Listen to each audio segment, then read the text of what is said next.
Buenas tardes, querida comunidad. Compartimos una vez más nuestro ratito de oración en este día celebrando a Santa Clara, otro de los modelos de esto que Jesús venía pidiendo a sus discípulos en el Evangelio, la humildad y el servicio, una mujer que optó, como Francisco de Asís, por la pobreza. El pasaje de hoy está en el capítulo 18 del Evangelio según San Mateo. Se acercó Pedro y le preguntó a Jesús: Señor, ¿cuántas veces tendré que perdonar a mi hermano las ofensas que me haga? ¿Hasta 7 veces? Jesús le respondió: No te digo hasta 7 veces, sino hasta 70 veces 7. Por eso el reino de los cielos se parece a un rey que quiso arreglar las cuentas con sus servidores. Comenzada la tarea, le presentaron a uno que debía 10.000 talentos. Como no podía pagar, el rey mandó que fuera vendido, junto con su mujer, sus hijos y todo lo que tenía, para saldar la deuda. El servidor se arrojó a sus pies diciéndole: Dame un plazo y te pagaré todo. El rey se compadeció, lo dejó ir y además le perdonó la deuda. Al salir, este servidor encontró a uno de sus compañeros que le debía 100 denarios y tomándolo del cuello hasta ahogarlo le dijo: Págame lo que me debes. El otro se arrojó a sus pies y le suplicó: Dame un plazo y te pagaré la deuda. Pero él no quiso, sino que lo hizo poner en la cárcel hasta que pagara lo que debía. Los demás servidores, al ver lo que había sucedido, se apenaron mucho y fueron a contarlo a su señor. Este lo mandó llamar y le dijo: Miserable, me suplicaste y te perdoné la deuda. ¿No debías también tú tener compasión de tu compañero, como yo me compadecí de ti? E indignado, el rey lo entregó en manos de los verdugos hasta que pagara todo lo que debía. Lo mismo hará también mi Padre Celestial con ustedes, si no perdonan de corazón a sus hermanos. Cuando Jesús terminó de decir estas palabras, dejó la Galilea y fue al territorio de Judea, más allá del Jordán. Palabra del Señor.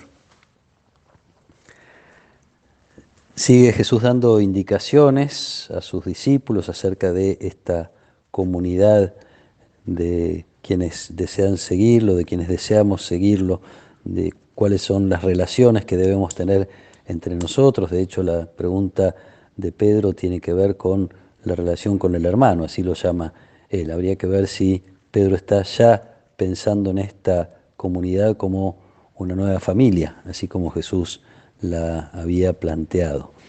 Jesús había hablado de la humildad y del servicio, lo escuchamos en estos días.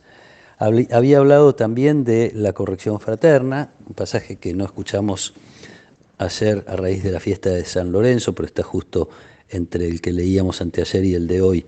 Otra realidad importante en la vida de la comunidad, la capacidad de corregirnos unos a otros. Y ahora habla del perdón. Las escuelas contemporáneas de Jesús tenían catalogado cuánto se debía perdonar, depende de quién era el ofensor, si era dentro de la familia o fuera de ella, una serie de detalles en los cuales Jesús no se detiene. Jesús no solo no hace esa distinción, sino que retira todos los límites. Hay que perdonar siempre. Para justificar esta actitud o para darle un fundamento a esta actitud, invita con la parábola a reconocer la magnitud del perdón recibido. Podríamos decir, cada uno de nosotros es ese deudor incapaz de pagar la deuda que tiene con Dios, que en definitiva habría que pensar cómo hago para pagar la sangre de Jesús, porque Dios perdona todo y por eso es que Jesús entrega la vida. Ese es el costo de nuestra salvación, del perdón que recibimos de Dios. Una actitud de el corazón que puede parecer para muchos de debilidad, soportar, perdonar, aguantar, disimular los errores o las ofensas ajenas. Sin embargo, más que eso revela una fortaleza extraordinaria. Hay que ser muy fuerte para vencer las ganas de la venganza, para vencer el rencor que a veces anida en el corazón. Y hay que ser muy fuerte y para esto necesitamos obviamente la ayuda de Dios. El corazón tiende a buscar hacer justicia, como decimos, por sus propias manos, buscar o la venganza o por lo menos la distancia y el enojo y el rencor que se queda y que aparta nuestro corazón de los demás, especialmente de aquellos que de algún modo nos han hecho daño. Pero como queda claro, es necesario tener esa experiencia que tuvo este servidor malo, que experimentó el perdón enorme de una deuda gigante que tenía con su rey y fue incapaz de perdonar después una pequeña deuda que tenía con un par, con un hermano, con un, diríamos, un compañero de trabajo. Una experiencia que tenemos que tener, ojalá hayamos tenido ya en nuestra vida más, yo diría, cotidiana, más concreta, la experiencia de quienes nos aman y nos han perdonado en nuestra familia, en nuestras comunidades, etc. Pero sigue siendo necesaria la experiencia del perdón de Dios, la conciencia de la propia debilidad, de nuestra distancia respecto del amor de Dios, de las veces que nos hemos apartado de Él y de la insistencia de Dios en perdonarnos siempre. Hace varios años decía el Papa Francisco, Dios no se cansa de perdonar, nosotros a veces nos cansamos de pedir el perdón. Con esta confianza de un Dios que perdona siempre, que ha entregado a su Hijo, ni más ni menos que para reconciliarnos, para hacernos parte de su misma familia, para hacernos compartir su vida. Con esa experiencia entonces se hace mucho más simple perdonar las pequeñas deudas. Basta imaginar la situación de este deudor de la parábola.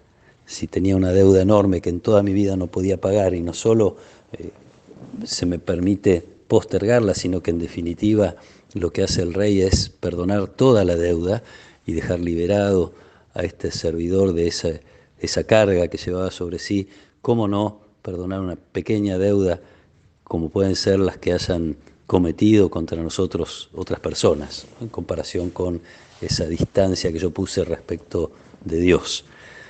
Tenemos que pedir la fuerza del Espíritu, tenemos que pedir con mucha sencillez reconocer nuestros pecados, nuestras limitaciones, nuestros desvíos en la vida que Dios ha perdonado una y otra vez, ofreciéndonos su perdón, su reconciliación, su cercanía, en definitiva la salvación, ofreciéndonos a Jesús. Seguimos a este Maestro que en la cruz es capaz incluso de rezar por aquellos que lo están crucificando y lo están condenando a muerte. Pidamos esta gracia, este regalo, pidámoslo por intercesión de Santa Clara en su día. Y que el Señor nos acompañe, nos proteja y nos bendiga siempre. En el nombre del Padre, y del Hijo, y del Espíritu Santo. Amén.